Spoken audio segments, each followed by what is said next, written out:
వారసత్వ ఆస్తులకు ట్యాక్స్ వేస్తారు. ప్రజల సంపదను లాక్కోవాలని కాంగ్రెస్ చూస్తున్నది. వారసత్వ ఆస్తులు అనేదే తప్పు. వారసత్వ ఆస్తులు అంటే దొరలకు 1000 ఎకరాలు ఉండే, 1000 ఎకరాలు అట్లనే ఉండాలంటాండి. అది పోవాలి. సంపద అనేది జాతీయం కావాలి. 1000 ఎకరాలు ఉన్న భూమిని పేదోనికి పంచాలి. నీ అయ్య జాగిరా. కాంగ్రెస్ ఓడి గెలిచినా అదాని అంబానికే పోతాయి పైసలు, బీజేపీ ఓడి గెలిచినా అదాని అంబాయికే పోతాయి పైసలు. వాళ్ళే కార్పొరేట్ను శాసిస్తారు, కార్పొరేట్ వ్యవస్థను శాసిస్తారు. అదెట్లా? నువ్వు వస్తే కొత్తలు రావాలి కదా, నువ్వు బీసీవి కదా. మోడీ అంటాడు, ఏమంటాడు, నేను బీసీ బిడ్డని అంటాడు. Fake BC. 2006 వరకు మోడీ కొమటి కులస్తుడు. కొమటి కులంలో ఉన్న గానుగ పట్టే వాళ్ళల్లా తేలి కులం మోడీది. ఏం చేసిండు? ఇక కాంగ్రెస్ తోటి మనం నెగ్గలేము కాబట్టి ఒక కొత్త అస్త్రాన్ని మనం ప్రయోగించాలి. తేలిగ కులంలో ఉన్న ఈయన తీసి ఏం చేసిండు? ఒక్కసారిగా బీసీల కిందికి మార్చి బీసీ కార్డు తోటి 2014లో వీళ్ళు మోడీని ప్రచారాస్త్రంగా పెట్టి మేము బీసీని ప్రధానమంత్రిని చేయబోతున్నాం అంటే అసలైన మన బీసీలు ఒక్కసారిగా మనోనికి అట్రాక్ట్ అయిన్లు. ఈ పిచ్చిలో పడ్డారు, మత పిచ్చిలో పడ్డారు. కథం ఓట్లేసి గుద్దేసి పడేసాను. ఇప్పుడు ఏమంటాడు? వారసత్వ ఆస్తులు అట్లనే ఉండాలంటాడు. ఏది దేవుడు మీకు రాసిచ్చిపోయింది ఆ వారసత్వ ఆస్తులు? మీరే తరతరాలుగా దోసుకొని తినుర్రా దేశాన్ని. అంబానీ, అదానీ, రామ్దేవ్ బాబా, లేకపోతే అమిత్ షా, లేకపోతే రాజ్నాథ్ సింగ్, ఇలాంటి వాళ్ళు దోసుకొని తినుర్రా అని రాసిచ్చిపోయినలా మీకు. వారసత్వ ఆస్తులు అంటే ఏముండయి? చెరబట్టిన్లు సంపదను, వీళ్ళు చెరబట్టిన్లు.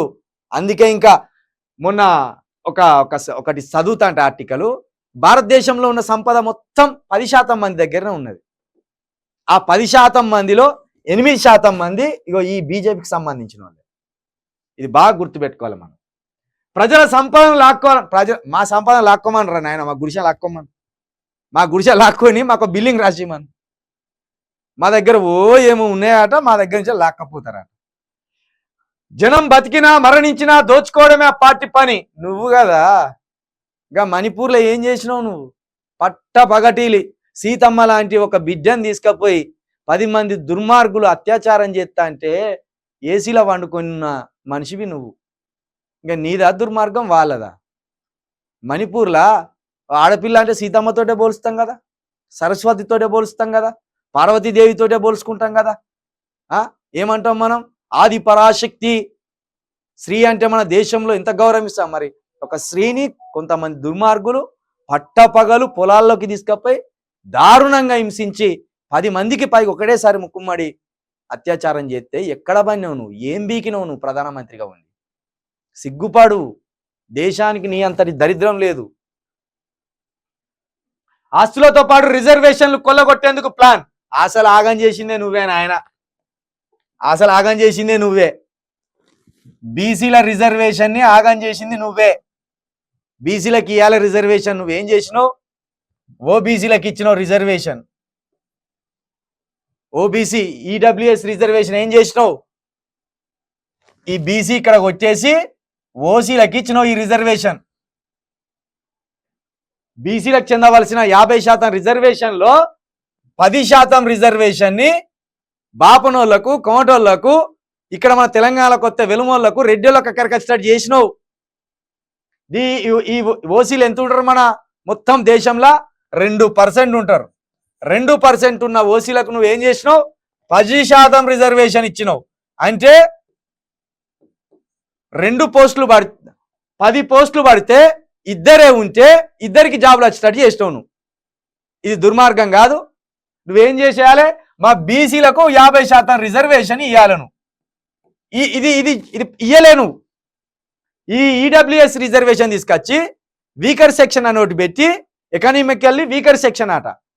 ఎకనామికల్లీ వీకర్ సెక్షన్ అని ఏం చేసిండు? ఓసీలకు ఇచ్చిండు. ఎకనామికల్లీ వీకర్ ఎవడు? బీసీ. ఇక్కడున్న మా ముదిరాజులు కావచ్చు, ఇక్కడున్న మా గౌన్లు కావచ్చు, ఇక్కడున్న మా మున్నూరు కాపులు కావచ్చు, పద్మశాలీలు కావచ్చు, వీళ్ళు వీకర్ సెక్షన్ కింద ఉన్నోళ్ళు. వీళ్ళతో పాటు వీళ్ళ కింద ఉన్నోళ్ళు మళ్ళా మాలమాదిగలు, మా మనపోలు, వీళ్ళందరూ కూడా మళ్ళీ వీకర్ సెక్షన్ కిందకి వస్తారు. వాళ్ళకి ఇవ్వవలసిన ఓసీలకు నువ్వు వీకర్ సెక్షన్ కింద ఇచ్చి 10% కొల్లగొట్టి పడేసినావు దొంగ. అంబేద్కర్ కు వెన్నుపోటు పొడిచారు. నువ్వా? అంబేద్కర్ ని అడుగడుగున అవమానించేదే నువ్వు కదా. సర్దార్ వల్లభాయ్ పటేల్ విగ్రహాన్ని పెట్టి సర్దార్ వల్లభాయ్ పటేలే ఈ దేశానికి వీరుడని చూపిస్తూ అంబేద్కర్ రాజ్యాంగాన్ని నిర్వీర్యం చేసే పని చేయలే నువ్వు. అంబేద్కర్ ఎనగారిన వర్గాల కోసం పోరాడితే సర్దార్ వల్లభాయ్ పటేల్ పెట్టావు నువ్వు. సర్దార్ వల్లభాయ్ పటేల్ ఏం చేసిండు? అన్ని అసమానతలు ఉండాలని కోరుకున్న వ్యక్తి, ఏ సంస్కరణ కూడా రావద్దని కోరుకున్న వ్యక్తి. ఆయన నీరోగా చేసే ప్రయత్నం చేసినావు. ఛత్తీస్గఢ్ మధ్యప్రదేశ్ ఎన్నికల ర్యాలీలో మొత్తం నిన్న ఎగ్జిట్ పోల్స్ వచ్చినాయి. అన్ని కాంగ్రెస్కి అనుకూలంగా వచ్చినాయి. అటు నార్త్లో ఆగమైపోయినట్టే ఇక ఈ పార్టీగా ఆగమైపోయింది ఇక.